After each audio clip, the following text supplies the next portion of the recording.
షిజోఫ్రెనియా యొక్క చికిత్స మొత్తం 2 రకాలు. ఒకటి మందులు, రెండవది సైకోసోషల్ ఇంటర్వెన్షన్ అనగా మానసిక సామాజిక జోక్యం. ముఖ్యంగా మందుల గురించి మనం తెలుసుకునేటప్పుడు మీకు ముందుగా చెప్పుకున్నట్టు షిజోఫ్రెనియా అనేది రసాయన అసమతుల్యత వలన జరుగుతుంది. కావున మందుల వలన దీని చికిత్సలో ప్రధాన పాత్ర పోషిస్తాయి. వైద్యులు మందులు ఇచ్చే ముందే మీకు మందుల యొక్క లాభాలు మరియు దుష్ఫలితాలు మీకు తెలియజేస్తారు. ముందుగా తక్కువ మోతాదులో ప్రారంభిస్తారు. క్రమేణా మీ యొక్క వ్యాధి అభివృద్ధి బట్టి మోతాదును పెంచడం లేదా తగ్గించడం అనేది జరుగుతుంది. కనీసం 1 నుంచి 2 వారాలు పడుతుంది వాటి ప్రభావం చూపించడానికి. సో మందుల యొక్క దుష్ప్రభావాలు ఏంటంటే సాధారణంగా మనం చూసుకున్నట్టయితే చేతులు వణకడం, గట్టిపడడం, లాలాజలం ఎక్కువగా పెరగడం, మత్తుగా అనిపించడం, బరువు పెరగడం. పై లక్షణాలు గమనించినచో వెంటనే మీ యొక్క వైద్యుని సంప్రదించవలను. ఈ ఏవైతే దుష్ప్రభావాలు ఉన్నాయో వాటిని చూసి వైద్యుడు మోతాదును తగ్గించబడుతుంది లేదా అదే మందుని మార్చి వేరొక మందును ఇవ్వడం జరుగుతుంది. కొన్నిసార్లు ఏమవుతుందంటే తరచూ తనిఖీలకు వెళ్ళేటప్పుడు రక్త పరీక్షలు అనేవి నిర్వహిస్తారు వైద్యులు. సో ఆ రక్త పరీక్షల ద్వారా కూడా మనకు కొన్నిసార్లు కొన్ని దుష్ప్రభావాలు అనేవి తెలుసుకోబడతాయి. కానీ గమనించవలసింది ఏంటంటే ఈ దుష్ప్రభావాలు ప్రాణాంతకం కాదు, తాత్కాలికం మాత్రమే. ఈ మందులు ఎన్ని రోజులు వాడాలి? చికిత్స యొక్క వ్యవధి వ్యక్తికి మారుతుంది. కొంతమందికి సంవత్సరం, మరికొంతమందికి 5 సంవత్సరాలు, మరికొందరికి జీవితకాలం. ప్రతి ఒక్కరూ తరచుగా అడిగే ప్రశ్న, మందులు హఠాత్తుగా నిలిపివేస్తే ఏమవుతుంది? సహజంగా లక్షణాలు తగ్గుముఖం పట్టగానే లేదా దుష్ప్రభావాలు కనిపించినప్పుడు రోగి వెంటనే మందులు ఆపివేస్తారు. ఈ విధంగా చేయడం చాలా ప్రమాదకరం. ఎందుకనగా మొదటిది, హఠాత్తుగా మానివేస్తే మీరు ఏదైతే మందులు వాడుతున్నారో ఆ మందులు పని చేయకపోవడం కాక ఆ మందులు మోతాదు కూడా పెంచవలసి వస్తుంది. కొన్నిసార్లు మీకు ముందు వచ్చిన రోగం కంటే ఇంకా ఎక్కువ మోతాదులో రోగం వచ్చే అవకాశాలు చాలా ఎక్కువ ఉంటాయి. ఈ నిర్ణయం కేవలం వైద్యుని సంప్రదించి తరచుగా ఫాలోఅప్కి వెళ్తూ దానివల్లే మనకు తెలుస్తుంది. సో మనం ఎప్పుడైనా మందులు మానేయాలి, లేకపోతే నాకు దుష్ప్రభావాలు కలుగుతున్నాయి, లేదా నాకు ఇప్పుడు ప్రజెంట్ లక్షణాలు లేవు, సో నేను ఇప్పుడు వానేయచ్చా అనుకునేటప్పుడు వైద్యుని సంప్రదించి మీకు ఏవైతే దుష్ప్రభావాలు ఉన్నాయో వాటిని వివరించి, లేదా మీ లక్షణాలు ఏవైతే తగ్గిపోయాయో ఆ వాటిని వివరించి తగిన జాగ్రత్తలు తీసుకోగలను. ఎందుకంటే మీరు ఎప్పుడైతే హఠాత్తుగా మందులు మానివేస్తారో వెంటనే దాని యొక్క దుష్ప్రభావాలు ఇంకా ఎక్కువగా కనిపిస్తాయి. తరచుగా మందులు వాడితే లక్షణాలు ఉండవా? తరచుగా మందులు వాడుతున్నప్పుడు కొన్నిసార్లు లక్షణాలు ఎక్కువ అవ్వచ్చు కూడా. దానికి కారణం ఏంటంటే ఎవరైతే రోగి ఉన్నారో వాళ్ళకి ఇతర అలవాట్లు లోనవ్వడం, కుటుంబంలో ఒత్తిడి, తగినంతగా నిద్రపోకపోవడం. ఇది గుర్తుపెట్టుకొని రోగి తన కుటుంబం తగిన జాగ్రత్తలు తీసుకోవాలి. వైద్యుని సంప్రదించకుండా మందులు మానివేయడం అనేది ప్రమాదకరం. మళ్ళీ రోగం వచ్చే అవకాశాలు చాలా ఎక్కువ.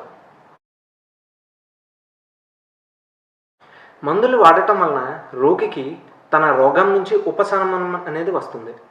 తన జీవితాన్ని ఆనందంగా గడపగలడు.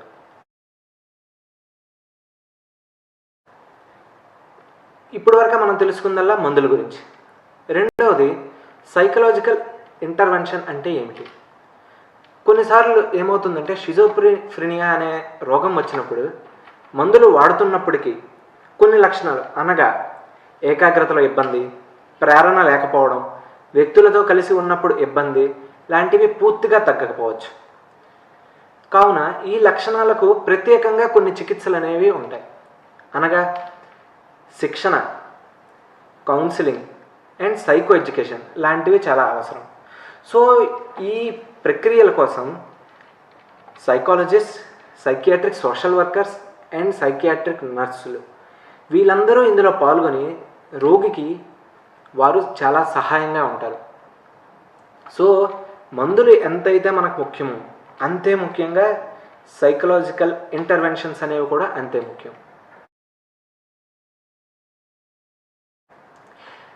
తరచుగా ప్రతి ఒక్కరూ అడిగే ప్రశ్న, పెళ్ళి అనేది షిజోఫ్రీనియాని తగ్గిస్తుందా? ముమ్మాటికి కాదు అనే చెప్పాలి. షిజోఫ్రీనియా ఉన్న రోగికి పెళ్లి చేసేటప్పుడు చాలా జాగ్రత్తలు తీసుకోవాలి. రోగి వేరే జీవితం అనేది ప్రారంభిస్తున్నాడు. ఆడవాళ్ళైతే ఇంకొక ఇంటికి వెళ్ళి అక్కడ ఉన్న పరిస్థితుల్ని అలవాటు చేసుకొని అక్కడ వాళ్ళతో అడ్జస్ట్ అవ్వగలగాలి. సో ఇవన్నీ తీసుకునేటప్పుడు చాలా జాగ్రత్తలు పాటించవలసి వస్తుంది. సో రోగి వేరే జీవనం జీవించడానికి సిద్ధంగా ఉన్నాడా లేదా అని రోగిని అడిగే తెలుసుకోవాలి. రోగం మరియు మందుల వలన కొన్నిసార్లు లైంగిక ఇబ్బందులు కూడా కలగవచ్చు. ఇవి డాక్టర్ మీకు ముందుగానే చెప్తారు. కావున రోగి తను పెళ్లి చేసుకునే వాళ్ళు ఇద్దరికీ ఈ రోగం గురించి తెలిసి ఉండాలి.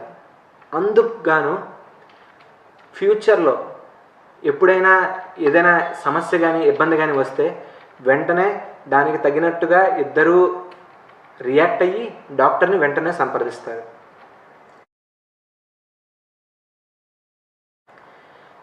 తరచుగా ఇంకొక అడిగే ప్రశ్న, ప్రెగ్నెన్సీలో మందులు వాడటం మంచిదేనా? ప్రెగ్నెన్సీకి ముఖ్యంగా ప్లాన్ చేసేటప్పుడు ముందుగా సైకియాట్రిస్ట్ని కలిసి తగిన సలహాలు పొందడం చాలా మంచిది. ప్రెగ్నెన్సీ మొదటి కొన్ని నెలలు అనేవి చాలా ముఖ్యం. బేబీ పుట్టేటప్పుడు ఈ మందులు దాని మీద ప్రభావం చూపించే అవకాశం చాలా ఎక్కువ ఉంటుంది. సో ప్రెగ్నెన్సీకి వెళ్ళే ముందు వెంటనే ముందుగా డాక్టర్ని సంప్రదించవాలి. డాక్టర్ మీ యొక్క అన్ని మెడిసిన్స్ అన్నీ తనిఖీ చేసి వాళ్ళు ఆలోచిస్తారు, ఈ మెడిసిన్స్ అనేవి ఈ టైంలో మంచివా లేదా వేరేవి మార్చాలా లేకపోతే మోతాదు తగ్గించాలా. సో దీన్ని బట్టి డాక్టర్ దగ్గరికి మీరు వెళ్ళి వేరే రకం మందులైనా తీసుకోవచ్చు, లేదంటే ఆ మోతాదును తగ్గించైనా మీరు తీసుకోవచ్చు. డెలివరీ అయినంత వరకు తరచుగా ఫాలోఅప్కి వెళ్ళవలసింది తప్పనిసరిగా ఉంది.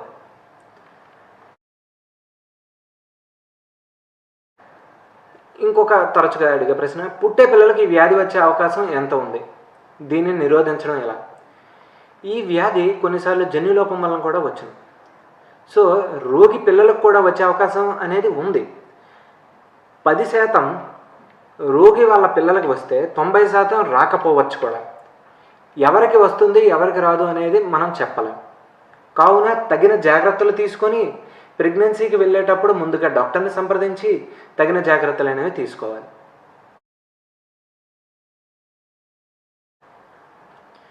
ముఖ్యంగా పెళ్లి చేసుకునేటప్పుడు తప్పనిసరిగా డాక్టర్ని సంప్రదించి ఎవరైతే పెళ్లి చేసుకోబోతున్నారో వాళ్ళని కూడా తీసుకొచ్చి ఇద్దరికి కలిపి కౌన్సిలింగ్ అనేది ఇవ్వబడడం జరుగుతుంది.